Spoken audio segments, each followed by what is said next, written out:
Good evening. మంత్రి people group జిజ్ఞాసలో భాగంగా ఈనాటి నా సందేహం చర్చనీయాంశంగా తీసుకుంటారని భావిస్తున్నాను. ధర్మ అర్థ కామ మోక్షాలు చతుర్విధ పురుషార్థాలు. ఇందులో హిందూ వివాహ వ్యవస్థ ఆచారంలో కన్యాదాన సమయంలో ధర్మేచ అర్థేచ కామేచ త్రయేష నాతి చరితవ్య అని బ్రహ్మగారు వరుడితో చెప్పించి నాతి చరామి అని నా అతి చరామి అని ప్రతిజ్ఞ చేయిస్తాడు. అంటే ఐహిక బాంధవ్యంలో ధర్మ అర్థ కామ ఆచరణలో అర్ధాంగి మాట జవదాటనని ప్రతిజ్ఞ చేయిస్తాడు. చతురంగా చతుర్థ మోక్ష యోగాన్ని విడివిడిగా స్వీయ కర్మయోగంగానే అభివర్ణించారు. సందేహం: ఆదర్శ దంపతులైన అర్ధనారీశ్వర అవతార పార్వతీ పరమేశ్వరుల, అలాగే అన్యోన్య ప్రాణసఖులు సీతారాముల పురాణ ఇతిహాస చరిత్రానుసారం పార్వతి అగ్నిప్రవేశం కానివ్వండి, సీతా భూప్రవేశం కానివ్వండి, స్వీయ కర్మ ఫల మోక్షయోగంగా భావించవచ్చున? దీని గురించి విజ్ఞులు వివరిస్తారని, అలాగే గౌరవ సభ్యులు తమ అభిప్రాయాలు ధర్మ తెలియజేస్తారని భావిస్తున్నాను. అర్థ కామ మోక్షము చతుర్విధ ఫల పురుషార్థములు అని చెప్పి అంటారు వీటిని. మనకు ధర్మముతో కూడినటువంటి కామము, అర్థముతో ఉన్నటువంటి అర్థముతో వలన అర్థముతో కూడినటువంటి కామము అని చెప్పి చెబుతారు. అయితే ఈ యొక్క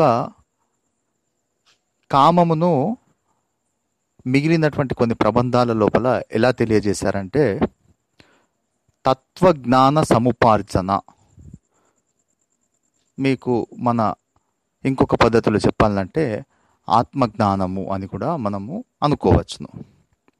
అంటే ఈ యొక్క తత్వజ్ఞానముకు గురించి తృష్ణ, తత్వజ్ఞానముకు గురించి కోరిక, తత్వజ్ఞానమునకు సంబంధించి అభిలాష, ఈ విధంగా మనము చెప్పుకోవచ్చును. అయితే మీరు అడిగారు, పార్వతీ అమ్మవారి యొక్క అగ్నిప్రవేశము, సీతా అమ్మవారి యొక్క భూప్రవేశమును స్వీయ కర్మ ఫలమోక్ష ప్రాప్తిగా మనం భావించవచ్చునా అని మీరు అడిగారు. అంటే వీరు సాక్షాత్తు జగన్మాతలు, దేవతా స్త్రీలు. వీరి యొక్క అవతార వైశిష్ట్యం ఉంటుంది. తరువాత ఆ యొక్క అవతారం యొక్క పరిసమాప్తి ఉంటుంది. కాబట్టి మనము సాధారణమైనటువంటి దానికి మనము వీటిని తీసుకునకూడదు అని చెప్పి నా భావన. కాబట్టి అది ఒక ప్రత్యేకమైనటువంటి దాని లోపలికి వస్తుంది. ఇప్పుడు మానవుల విషయంలో అంటే మనము ఈ యొక్క స్వీయ కర్మ మోక్షముగా భావించవచ్చును. సో జగన్మాతలకు ఆ విధంగా మనం పరిగణించరాదు అని చెప్పి నా యొక్క భావనతో కూడినటువంటి జవాబు నేను తెలియజేస్తున్నాను. ధన్యవాదములు.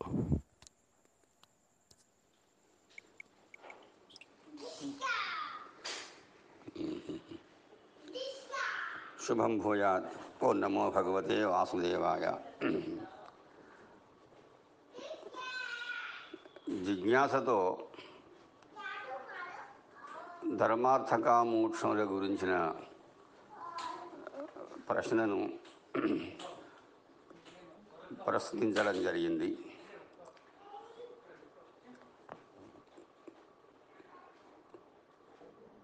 మామూలుగా కర్మకలాపం లోపల ధర్మార్థ కామములు అనేవి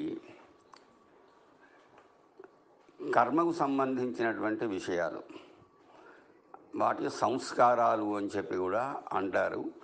ఆ సంస్కార సంబంధాలు ఎంతవరకైతే ఉంటాయో అంతవరకు క్రియాకలాపమునకు సంబంధించినటువంటి విషయమంతా ధర్మార్థ కామముల వరకు సంబంధించి ఉంటుంది. మనకు రెండు మార్గాలు ఉంటాయి. ప్రవృత్తి మార్గము అని, నివృత్తి మార్గము అని రెండు ఉంటాయి. యతః అభ్యుదయ నిశ్రేయస సిద్ధి స ధర్మ అని. దేనివలన లౌకికమైనటువంటి అభ్యుదయము, ప్రగతి మరియు నిశ్రేయసము అనబడేటువంటి మోక్షము సిద్ధిస్తుందో దాన్ని ధర్మము అని చెప్పి అంటారు. ఇక్కడ అభ్యుదయకరమైనటువంటి కర్మల వలన ఏర్పడేటువంటిదంతా కూడా అభ్యుదయమే.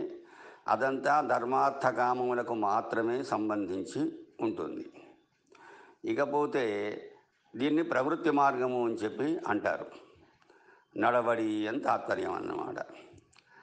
నిశ్రేయసము అనబడే మోక్షము అది నివృత్తి మార్గము అని అంటారన్నమాట.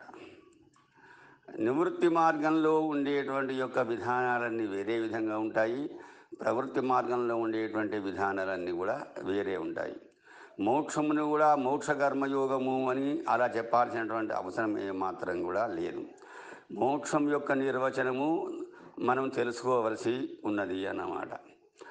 కాబట్టి ఈ ధర్మములన్నీ కూడా చక్కగా తెలిసినట్లయితే మనకు మరి మోక్షం లోపల ఈ విధంగా అతిచరణం అనేటువంటిది చేయకుండా పురుషుడు ఉంటాడు అనేటువంటి సందేహం మనకు కలగాల్సిన అవసరమే అక్కడ లేదు.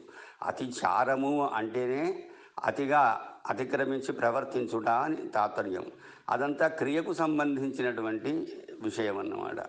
ఆ క్రియకు సంబంధించినటువంటి విషయము, అభ్యుదయకరమైన కర్మలకు సంబంధించిన విషయం వరకే అతిచారం అనేది పనికిరాదు అని చెప్పి మన వాళ్ళు చెప్పారు. అంతే తప్ప మోక్ష విషయం లోపల ఎవరికైతే అమానిత్వాది గుణములు ఉంటాయో, అమానిత్వం, అదంభిత్వం, అహింస, క్షాంతిరార్జవం, ఆచార్యోపాసనం ఇత్యాది గుణాలు ఏవైతే ఆధ్యాత్మికమైనటువంటి గుణాలు ఎవరికైతే ఉంటాయో వాళ్లకు ఆ విధమైనటువంటి ముక్తి అంటే అర్థం ఏంటి?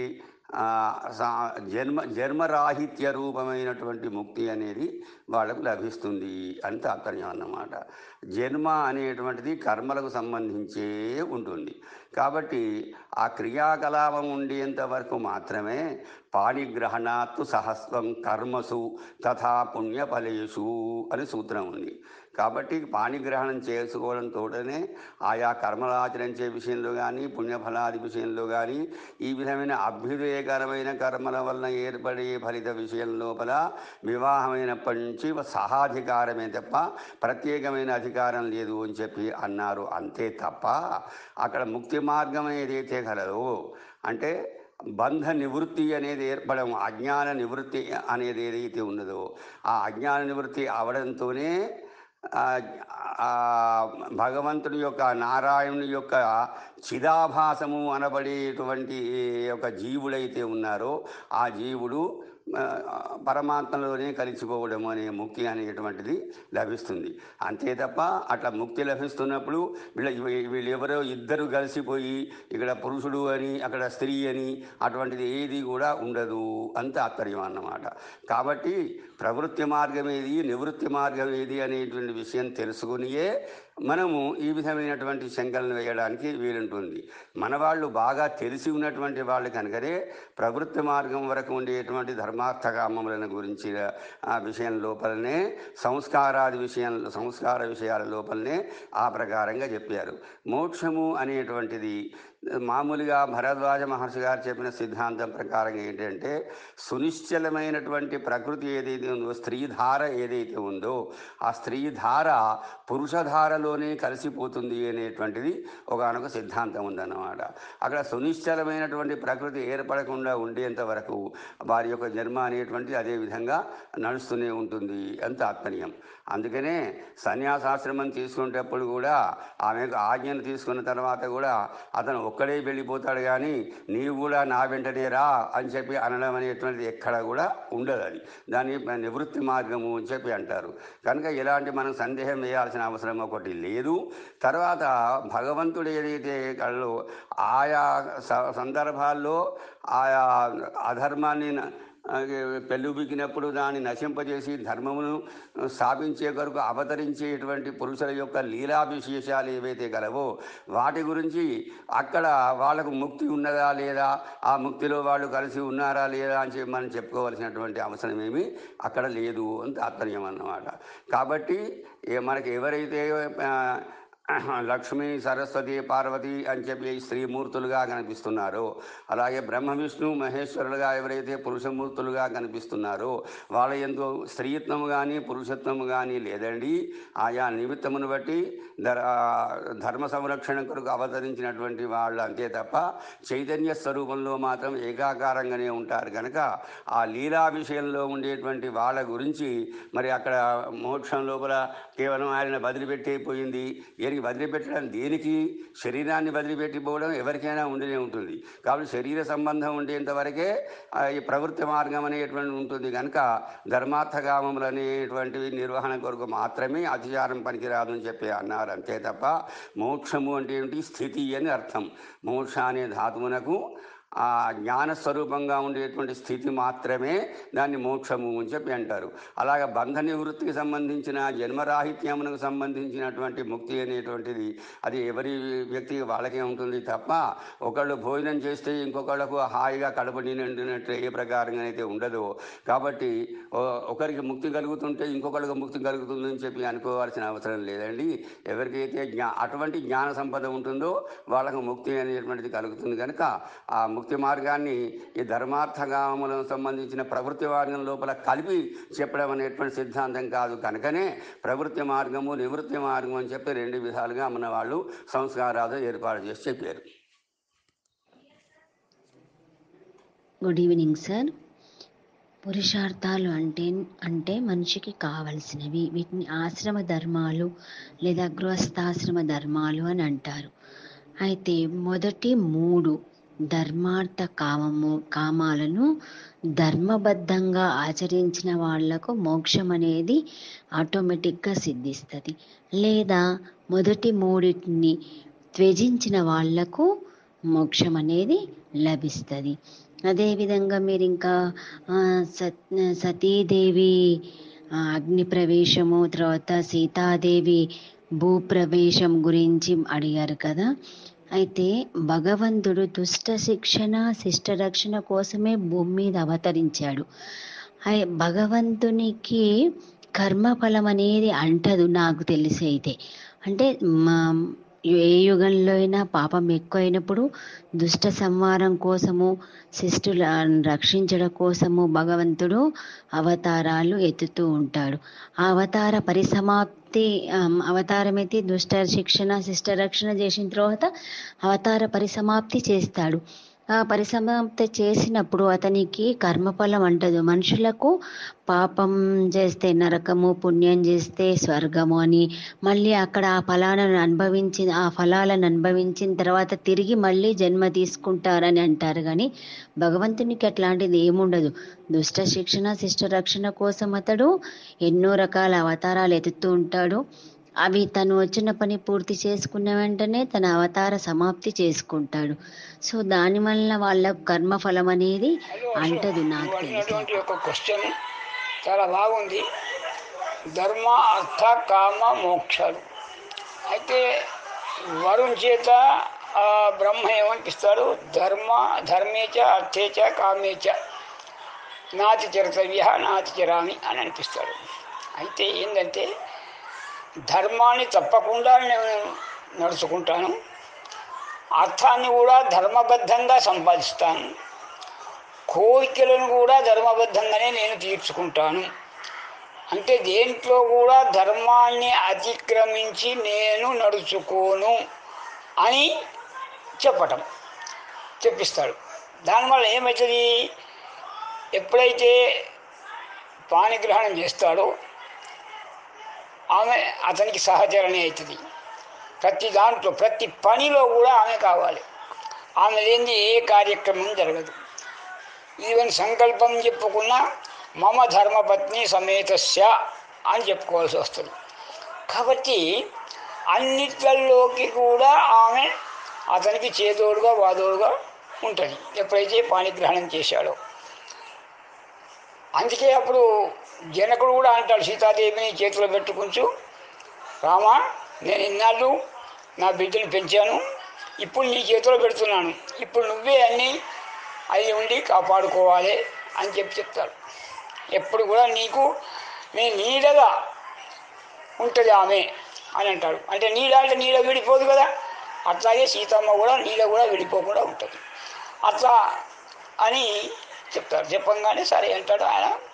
వనవాసములలో పోయేటప్పుడు కూడా వద్దంటాడు. వద్దంటే ఆమె ఏమంటుంది, కాదు కాదు మా తండ్రి ఏమని చెప్పాడు కన్యాదానం చేసేటప్పుడు అంటే నీడలాగా నీ వెంట ఉంటుంది అని చెప్పాడా లేదా, కాబట్టి నేను వెంటనే ఉంటాను, కష్టం కానీ సుఖం కానీ.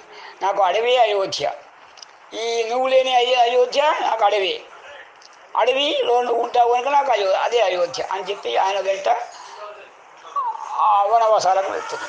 అంటే ఈ చరిత్రలో ఈ రామ సీత రామాయణంలో ఉండేటువంటి యొక్క రాముని యొక్క సీత యొక్క ఆ అన్యోన్య దాంపత్యము, అన్యోన్య ప్రేమ, అవన్నీ ఆదర్శవంతమైనటువంటివి విధానాలు. కాబట్టి అగ్ని ప్రవేశం చేసేందుకు కూడా అంటే భగవంతుడు రామచంద్రమూర్తికి తెలుసు సీత పవిత్రమైంది అని, కానీ లోకుల కోసం ఇన్ని నాళ్ళు వేరే వాళ్ళ యొక్క దాంట్లో ఉన్నది కాబట్టి ఆమె పవిత్రం కావాలి, ఆమె పునీతం కావాలి అని చెప్పేసేసేసి అగ్నిహోత్రంలోకి అగ్నిహోత్ర ప్రవేశం చేయమంటాడు. ఒకవేళ ఆమె పునీత కాదనుకో అగ్నిహోత్రుడు కాల్ చేస్తాడు ఆమె. కాబట్టి ఆమె మహాప్రతివ్రత, మహాపునీత, తర్వాత ఆదర్శ సతి. అట్లాంటి ఆమె కనుక ఆ అగ్నిహోత్రుని మెప్పించి మళ్ళీ బయటికి వచ్చింది. అగ్నిహోత్రుడు కూడా మెచ్చుకున్నాడు, సీతమ్మ వారి లాంటి తల్లి లేదు అని చెప్పేసి. కాబట్టి ఇది ఏంటి, ఈ ధర్మము, అర్థము, కామము అనేటువంటి యొక్క వాటి లోపల ఆ ఇద్దరు సమానమైనటువంటి ఒక పద్ధతిలో పంచుకుంటారు. ఈ మోక్షం అనేది ఎవరికి వాళ్ళే. మోక్షం వచ్చేటువంటి యొక్క పద్ధతి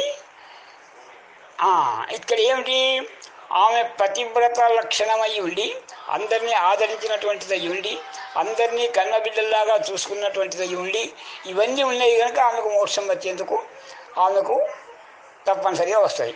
అందుకోసమే ఆమె జంకు చేయకుండా అన్ని తీరుల విధానాలలో కూడా ఆమె సక్రమైనటువంటి ఒక పద్ధతిలో ఉన్నది కాబట్టి, తర్వాత పతి అందే అనురాగం ఉన్నది కాబట్టి, పరచరలో ఉన్నా కానీ పతినే స్మరించుకుంటూ ఉన్నది కాబట్టి నిస్సంకోచంగా ఆ యొక్క అగ్నిలో ప్రవేశించింది. అక్కడ ఆ తాత్పర్యం. దానికి అది సంధించినటువంటి క్వశ్చన్కు ఆ యొక్క సమన్వయం. అట్లాగే సతీదేవి దక్షుని కూతురు. దక్షుడు ఏం చేస్తాడు, అల్లుడు నన్ను అవమానం చేశాడు కదా, అంటే నేను వచ్చినప్పుడు లేవకుండా నిలబడ్డాడు కదా, నిలబడలేదు కదా, నేను వస్తే నన్ను సత్కారం చేయలేదు, నన్ను ఆదరణ చేయలేదు కదా అనే దానికోసం ఏం చేస్తాడు, శివుడు లేనటువంటి యొక్క యాగాన్ని చేస్తాడు. శివుడు లేని యాగం ఉండదు. ఎప్పుడైనా యాగం లోపల బ్రహ్మ, విష్ణు, మహేశ్వరులు ముగ్గురు తప్పనిసరిగా ఉండవలసిన వాళ్ళే. అంటే ఎడమకు రుద్రుడు, కుడికి బ్రహ్మ, మధ్యలో విష్ణువు, ఆ అగ్నిహోత్రుడే విష్ణువు. అట్లాంటి యొక్క యజ్ఞయాగాధికృతుల్లో ఉండేటువంటి యొక్క ముగ్గురు త్రిమూర్తులు కూడా ఉండేటి వాళ్ళు ఎప్పుడు కూడా. అట్లాంటి ఉండవలసినటువంటి ఒక రుద్రుడిని పిలవకుండా ఆయన యజ్ఞం చేశాడు కాబట్టి ఆ యజ్ఞం భిన్నమైపోయింది. తర్వాత సత్యదేవి కూడా ఆ కోపానికి, అంటే అక్కడ ఏంది సత్వగుణం కావాలి అక్కడ, కానీ సత్వగుణం కాకుండా రజోగుణం ప్రదర్శించాడు ఎవరు, దక్షుడు. ప్రదర్శించి కన్న బిడ్డ అయినటువంటి యొక్క పార్వతిని అవమానపరిచాడు. జగన్మాత తర్వాత అందరికీ కావలసినటువంటి ఆమె, శంకరుణ్ణి సదా సర్వకాలాలు స్మరించేటువంటి యొక్క తల్లి, శంకరుని యొక్క అర్ధశరీరంలో ఉన్నటువంటి యొక్క తల్లి. అట్లాంటి ఆమెను అందరికీ జగత్పూజ్యమైనటువంటి యొక్క ఆ మాతను తిరస్కరించాడు. అంటే అతను మర్యాద చేయలేదు, అమర్యాద చేశాడు. అందరూ, తల్లి కూడా మాట్లాడలేదు. అక్కడ వచ్చిన వాళ్ళందరూ ఎవరు కూడా సరే అతనికి భయపడి ఎవరూ పలకరించలేదు. అక్కలు చెల్లెలు అందరూ ఉండి కూడా 27 మంది ఉండి కూడా ఎవరు చేయకపోయే వరకు అప్పుడు ఆమెకి ఏమవుతుంది, ఆ ఇట్లాంటి రజోగుణమా తమో గుణం అటువంటి యొక్క ప్రధానమైనటువంటి యొక్క దాంట్లో నేను ఉంటానా, నేను ఉండలేను అనేటువంటి యొక్క సత్వగుణం కలిసి కావలసిన కలిగినటువంటి యొక్క తల్లి కాబట్టి, అందరినీ పాలించే తల్లి కాబట్టి ఆమె యోగాగ్నిని పుట్టించుకొని ఆ యోగాగ్నిలో ఆమె లీనమైపోతుంది. అది అక్కడ ఆమె చేసినటువంటి యొక్క పని అది. ఎందుకంటే ఈ రజోతమో గుణాలను ఆమె చేయలేకపోతుంది. కాబట్టి ఆ సతీదేవి ఆమె స్వయంగా అగ్నిని పుట్టించుకొని తన అగ్నిలోనే తాను అదవుతుంది. కాబట్టి ఈ దాంట్లో ఏంటంటే మోక్షాన్ని పొందేందుకోసం అనేటువంటి యొక్క విధానం ఏదైతే ఉన్నదో సత్వగుణ ప్రధానమైనటువంటి యొక్క గుణమే మోక్షానికి మార్గము. అక్కడ సీతామ్మవారు రావణాసురుడు ఎంత హింసించినా, ఎంత మాటలు పెట్టినా, ఎన్ని నీలాపనిందలు వేసినా, ఎంత తిట్టినా, ఎంత చేసినా కానీ అతన్ని ఒక తృణప్రాయంగా అక్కడ పక్కకు పెట్టి ఉన్నదే కానీ ఒక మాట కూడా మాట్లాడకుండా మౌనంగా ఉండిపోయింది. అంటే అక్కడ సత్వగుణం ఎక్కడ ప్రధానమైంది, ఇక్కడ ఆమె నిరతం రామనామస్మరణలోనే ఉండేది కనుక ఆమె సత్వగుణం పెరిగింది అన్నమాట. ఈ రజస్తమో గుణాలు అంతమంది రజస్తమో గుణాలు ఉన్నటువంటి ఒక రాక్షసుల మధ్యలో ఉండి కూడా దుఃఖించుకుంటూ కూడా ఆమె సత్వగుణాన్ని పట్టుకున్నది. కాబట్టి ఇక్కడ ఈ గుణ ప్రధానమైనటువంటి యొక్క ఆ సత్వగుణాన్ని పట్టుకున్నారు కాబట్టి ఆ సీత, ఆ సతి అమ్మవారు ఇద్దరు కూడా సమానమైనటువంటి యొక్క ప్రతిభను చూపించారు అక్కడ అనేటువంటి యొక్క విధానం మనకు అక్కడ అర్థమవుతున్నది. కాబట్టి ఈ విషయం లోపల మోక్షానికి సాధనం ఏంటంటే సత్వగుణము. వాళ్ళు మోక్షాన్ని పొందారు అట్లా. దానివలన శుభం. చాలా మంచి క్వశ్చన్ వేశావు, సంతోషం. నమస్కారం అండి. డాక్టర్ రుద్రపట్ల అశోక్ గారు అడిగిన ధర్మార్థ కామ మోక్షాలకు సంబంధించిన ప్రశ్నకి నాకు తోచిన విధంగా జవాబు చెప్తాను. మొదటగా గురు బ్రహ్మ నల్గొండ పురుషోత్తం శర్మ గారికి నమస్కరించి 4 మాటలు చెప్పడానికి సాహసిస్తాను. ధర్మార్థ కామ మోక్షాలు 4 కూడా చతుర్విధ పురుషార్థాలు. సరే, మన హైందవ వివాహ పద్ధతిలో బ్రహ్మగారు చెప్పిస్తారు, త్వయా ఏష నా అతిచరితవ్య, త్వయా నీ ద్వారా ఏష ఈమె, నా అతిచరితవ్య అతిచరించకూడదు. అంటే ఇద్దరు కూడా కలిసి నడవాలనేటువంటి ఉద్దేశంతో చక్కని ప్రమాణం అక్కడ చేయిస్తారు పంచభూతాల సాక్షిగా. ఆ కన్యాదాత కన్యాదాత్రి ఇద్దరు తల్లిదండ్రుల సమక్షంలో ఆ పురోహితుడు చెబుతాడని చెప్పారు. బాగుంది. ధర్మేచ అర్థేచ కామేచ, ధర్మాన్ని పొందడంలో, అర్థాన్ని వశపరుచుకోవడంలో, కామాలను తీర్చుకోవడంలో అంటే కోరికలు తీర్చుకోవడంలో ఆమె నీ వెంటనే ఉండుగాక, లేదా నీవు ఆమె మాటను జబదాటకుండా ఉందువుగాక అని. అప్పుడు వరుడు నాతిచరామి అని అంటాడు. వాళ్ళు అనిపిస్తారు, నేను అతిచరించను, ఆమె చెప్పినట్టుగానే నడుస్తాను అని.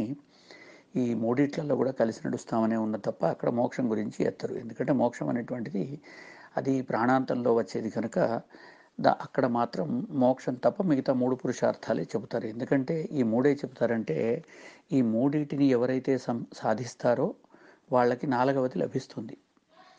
ధార్మికంగా ధర్మాన్ని సంపాదించాలి, ధార్మికంగానే అర్థాన్ని సంపాదించాలి అంటే ధనాన్ని సంపాదించాలి, ధార్మికంగా సంపాదించిన అర్థంతో కోరికలు నెరవేర్చుకోవాలి. అంటే ఉత్కృష్టమైన కోరికలే, మళ్ళీ ఏదంటే అది గొంతెమ్మ కోరికలు కాదండి. అలాంటి కోరికలన్నీ నెరవేర్చుకున్నప్పుడు వాళ్లకు మోక్షం అనేటువంటిది అప్పనంగా అదే సిద్ధిస్తుంది. ఈ 3 సరిగ్గా సాధిస్తే అది సిద్ధిస్తుంది. మోక్షం అంటే ముచుల్ ధాతోహో బంధ విశ్లేషణమర్థ అని శాస్త్రం. ముచుల్ అనేటువంటి ధాతువు నుంచి వచ్చింది అది. ఈ ధాతువుకి బంధ విశ్లేషణం అనేటువంటి అర్థం ఉన్నది. అంటే ఈ బంధాలను తెంచుకొని వెళ్ళిపోవడం. ఇది మీరు చూస్తే ఎవరిది వాళ్ళకేనా, లేకపోతే ఇద్దరికి కలిపి ఈయన చేస్తే సరిపోతుందా? అలా ఉండదండి. ఎందుకంటే సక్తుప్రస్తుని కథ మీరందరికీ తెలుసు. వాడు సక్తు దానమిస్తే ధర్మరాజు రాజసూయ యాగంలోకి వచ్చినటువంటి సగం బంగారు రంగులో మారినటువంటి ముంగీస చెప్పిన కథ మీ అందరికీ తెలుసు. ఇదివరకు ఒకసారి చెప్పుకున్నాం కూడా. సక్తుప్రస్తుని విషయంలో అతడు భిక్షగాడుగా వచ్చినటువంటి విష్ణుమూర్తిని ఆకలితో ఉండి తనకు దొరికినటువంటి పేలాల పిండిని, వరి పేలాల పిండిని 4 భాగాలు చేసి కొడుకు, కోడలకు, భార్యకు, తనకు పంచి తిందామనేసరికి విష్ణుమూర్తి వచ్చి పరీక్షించడానికి అతని యొక్క భాగాన్ని అడుగుతాడు. సత్తుప్రస్తుడు ఇస్తాడు. ఇవ్వగానే భర్తని తినకుండా భార్య ఎలా తింటుంది అని ఆమె కూడా తన యొక్క సత్తును పేలాల పిండిని ఆయనకు దానం చేస్తుంది.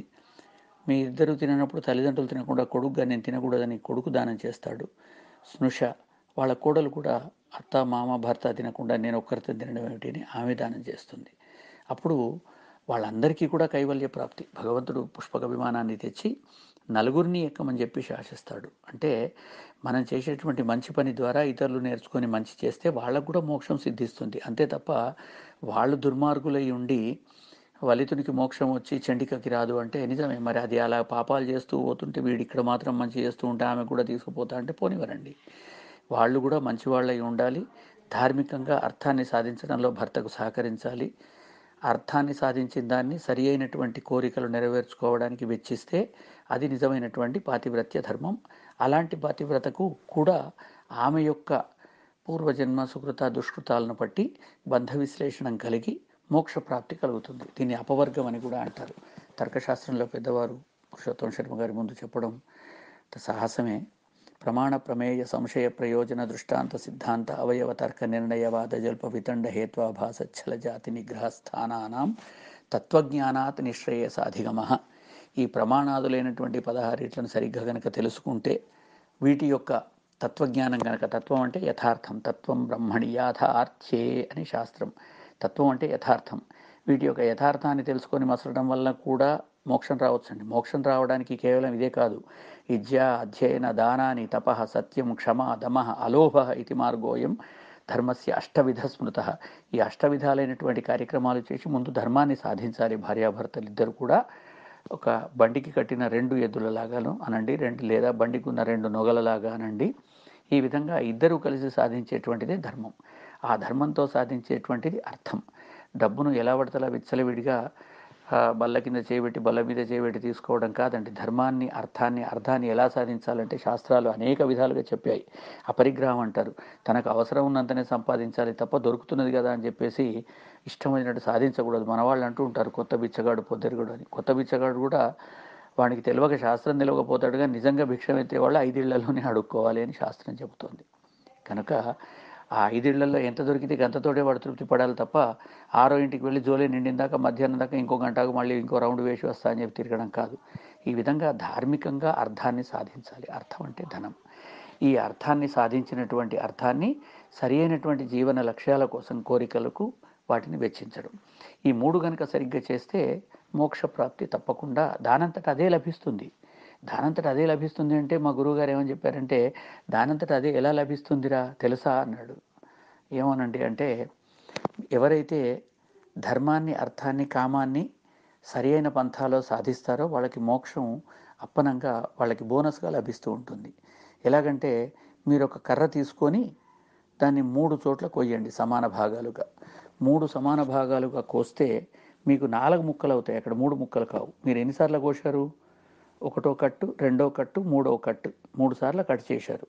3 కట్లు చేస్తే మనకు ఎన్ని ముక్కలు వచ్చాయి? 4 వచ్చాయి. అవి ఎలా వస్తాయంటే సరి అయినటువంటి స్థలంలో సరి అయిన పరిమాణంలో సరిగ్గా దాన్ని కనుక 3 చోట్ల 3 ముక్కలు కనుక కోస్తే మీకు 4వ ముక్క కూడా అంతటి సామర్థ్యం ఉన్నటువంటి ఫలితమే మీకు లభిస్తుంది. మోక్షం అనేటువంటిది అప్పనంగా బోనస్గా మనకు లభిస్తుంది. మీరు దేన్నైనా 3 సార్లు కోస్తే 4 ముక్కలు అవుతాయి తప్ప 3 ముక్కలు కావు. 4 సార్లు కోస్తే 5 ముక్కలు అవుతాయి. కనుక ధర్మాన్ని అర్థాన్ని కామాన్ని కనుక ఇద్దరూ కలిసి బండి చక్రాల వలె యథా ఏకైన చక్రేణ నరథస్య గతిర్భవేత్ అంటుంది శాస్త్రం. ఒక చక్రంతో రథం యొక్క గతి ఎప్పుడు అంటే గమనం ఉండదు.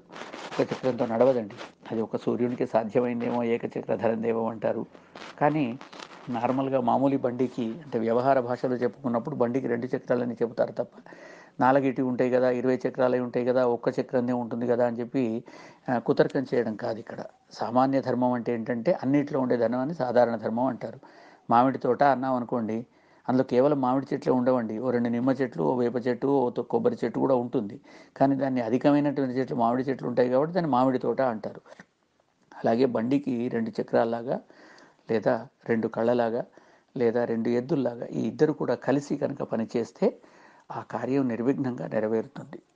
అందుకనే చెప్తాడు శాస్త్రంలో ధర్మార్థవ్య పరిత్యజ్య స్యాదింద్రియ వశానుగ.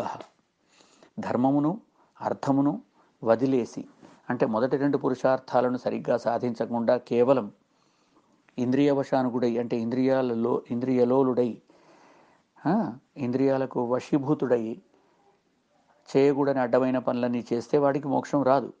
కనుక మోక్షం రావాలంటే ముందు ధార్మికంగా ధర్మాన్ని తెలుసుకొని ధర్మాన్ని ఆచరించాలి. ధార్మికంగానే ధనాన్ని సంపాదించాలి. ధార్మికంగా సంపాదించిన ధనాన్ని మంచి కోరికల కోసం వెచ్చించాలి. అంటే స్వాభావికమైనటువంటి సరి అయినటువంటి కోరికల కోసం, కొందెమ్మ కోరికల కోసం కాదు. ఇలాగ వెచ్చిస్తే అప్పుడు మనకు మోక్షం అనేటువంటిది దానంతకదే భగవంతుడు సిద్ధింపజేస్తాడు. బంధ విశ్లేషణం అవుతుంది. మరి మరి ఆ ధర్మం అంటే ఏమిటి అంటే, ఇప్పుడు మనం చెప్పుకున్నాం కదా, 8 రకాల ధర్మానికి 8 తోవలు ఉంటాయి. ఏ తోవలో వెళ్ళైనా సరే మనం ధర్మాన్ని సాధించవచ్చు. ఇలాగా ధర్మ అర్థ కామాలు మీరిద్దరూ కలిసి సాధించాలి. ఏ ఒక్కరు కూడా వేరే తోవల నడవకూడదు అని చెప్పి ఇద్దరూ కలిసి వెళ్ళాలనేటువంటి ఉద్దేశంతో చేయించేటువంటి శుద్ధమైనటువంటి స్వచ్ఛమైనటువంటి తెల్లనైనటువంటి మనస్సుతో ఇద్దరు కూడా ఆ సందర్భంలో కలిసి చేసేటువంటి ప్రతిజ్ఞ కనుక భర్త చెబుతుంటే ఆ పిల్ల కూడా వింటది, ఆ తల్లిదండ్రులు వింటారు, ఆ మంటపంలో ఉన్నటువంటి వాళ్ళందరూ వింటారు, ఏకాదశ రుద్రులు వింటారు, ద్వాదశాదిత్యులు వింటారు, అశ్విని దేవతలు వింటారు, అష్టవసువులు వింటారు, పంచభూతాలు వింటారు, నవగ్రహాలు వింటారు, అష్టదిక్పాలకులు వింటారు. మరి వీళ్ళందరూ వచ్చిన బంధుగణం అంతా కూడా వింటున్న సందర్భంలో అతను ఏమంటాడు, నా అతిచరామి, నేను అతిచరించను అంటే విరుద్ధంగా నడవను అని చెప్పి ప్రతిజ్ఞలు చేయించేటువంటి ఉత్తమోత్తమైనటువంటి అది వివాహ సంస్కారంలో చేయించేటువంటి ప్రతిజ్ఞ. మంచి ఒక జిజ్ఞాస ప్రశ్నను అడిగారు. చాలా సంతోషంగా ఉన్నది డాక్టర్ రుద్రభట్ల అశోక్ గారు. ధన్యవాదాలు. మీ రంగి సత్యనారాయణ, మంథని, ప్రస్తుత నివాసం ఆస్టిన్, టెక్సాస్, USA. ధన్యవాదాలు. హలో అశోక్. ధర్మార్థ కామ మోక్షాలకు అది కన్యాదాన సమయంలో చెప్పించింది అనే విషయం దాంపత్య జీవితానికి సంబంధించిన విషయం. అది ధర్మంగా సాగి ధర్మంగా నడవాలి, ధర్మంగా సంపాదించాలి, ధర్మంగా కోరికలు తీర్చుకోవాలి. ధర్మ అర్థ కామ ఇవన్నీ ధర్మాచరణ చేస్తే మోక్షం అనేది అది ఆటోమేటిక్గా దానంతా అదే సాఫల్యమవుతుంది. ఇంకా ధర్మంగా నడిచిన వాడికి మోక్షము అది నల్లేరు మీద నడక లాంటిదే, అలాగా అన్నమాట. తర్వాత ఈ అగ్ని పరీక్షలు అనేది అది కాలానుగుణ్యంగా నడిచింది. అప్పుడు అమ్మవారు పార్వతి అమ్మవారు దక్షయజ్ఞం లోపల అగ్నిలో ఆమె తన యొక్క యోగాగ్నినే సృష్టించుకున్నది.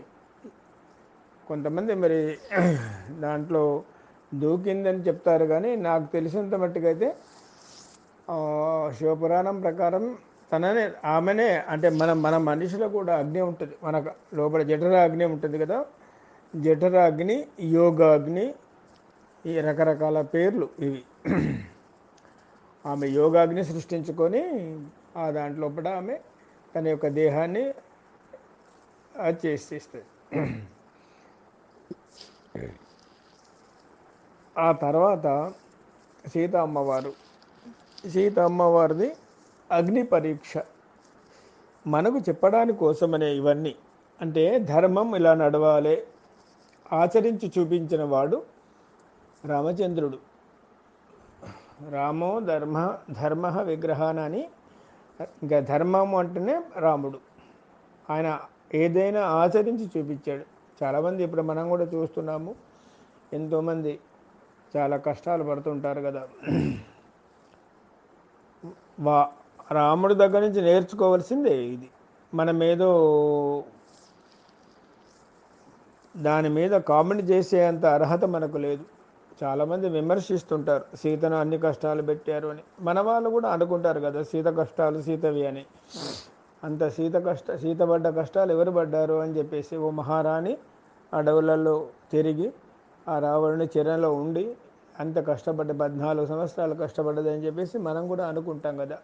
అలాంటి కష్టాలు అవి ఆ అమ్మవారిని తలుచుకుంటే కూడా మనకు కష్టాలు రాకుండా ఉంటాయి అని రామాయణ భాగవతాలు వినాలి అని చెప్తారు మన పెద్దలు. వాళ్ళు అనుభవించి చూశారు, మనకు అట్లాంటి కష్టాలు మనకు రాకూడదు అని అంటారు. అందుకొరకని మనం ఆదర్శంగా తీసుకోవాలి అన్నమాట. అంతేగాని అలా అని చెప్పేసి అగ్ని పరీక్షలు చేయమని చెప్పేసి లేదు. ఇప్పుడు కొంతమంది కొన్ని చోట్ల దాన్ని ఏమంటారు, మూటు అనుకోవాలి, ఈ వేడి నీళ్ళల్లో చేయబెట్టి ఉంగరంది అని చాలామంది చెప్తుంటుంటారు. అట్లాంటి అగ్ని పరీక్షలు అవి కుదరదు. అది అంత శక్తివంతం లేదు. శక్తి ఉన్న వాళ్ళకి ఏం అది లేదు. అంటే ఇప్పుడు మనం చూడలేదు కానీ చెప్పంగా వినేదే. కానీ షిరిడి సాయిబాబా అందరికీ వంట చేస్తే తన చెయ్యిని కూడా ఒక తెడ్డులాగా కలిపి అన్నం ఉడికిందా లేదా చూసేవాడు అని చెప్పేసి దాంట్లో రాశారు. కాకపోతే అంటే ఆ మహత్యం అమ్మవారి వాళ్ళ అటువంటి ఆ పరీక్షలకు ఆ భగవంతుని యొక్క మనను మనం సత్యంగా ధర్మంగా కామం ధర్మార్థ కామోక్షాల ఆ 4 ధర్మ పాటించాలి అని చెప్పడాని కోసమనే ఇవన్నీ మనకు చెప్పబడ్డాయి అన్నమాట. Good evening. చాలా మంచి ప్రశ్న. ప్రవృత్తి ధర్మ అభ్యుదయం, నివృత్తి ధర్మ నిష్కామ మోక్ష యోగం, వీటి గురించి నిశ్చితంగా వివరించిన బ్రహ్మశ్రీ నల్గొండ పురుషోత్తమ శర్మ గారికి, త్రిగుణ ప్రవృత్తి ఆధారంగా మోక్ష కర్మ యోగాన్ని వివరించిన బ్రహ్మశ్రీ అవధాన రాధాకృష్ణబాబు గారికి, పరమాత్మ పరదేవత ఐహిక ధర్మాచరణ నియమాల ఫలరాహిత్యాన్ని వివరించిన శ్రీ కిరణ్ శాస్త్రులు గారికి, శ్రీమతి శశికళ గారికి, భగవతత్వం అతీతమైనదని వివరించిన శ్రీమతి విజయలక్ష్మి గారికి, ఈ విజ్ఞులందరికీ నా హృదయపూర్వక ధన్యవాదాలు. అలాగే ప్రోత్సాహక స్పందన తెలిపిన శ్రీమతి హేమ గారికి, శ్రీ పాండురంగమూర్తి గారికి, శ్రీ వేణు గారికి నా ప్రత్యేక ధన్యవాదాలు. సభ్యులందరికీ ధన్యవాదాలు.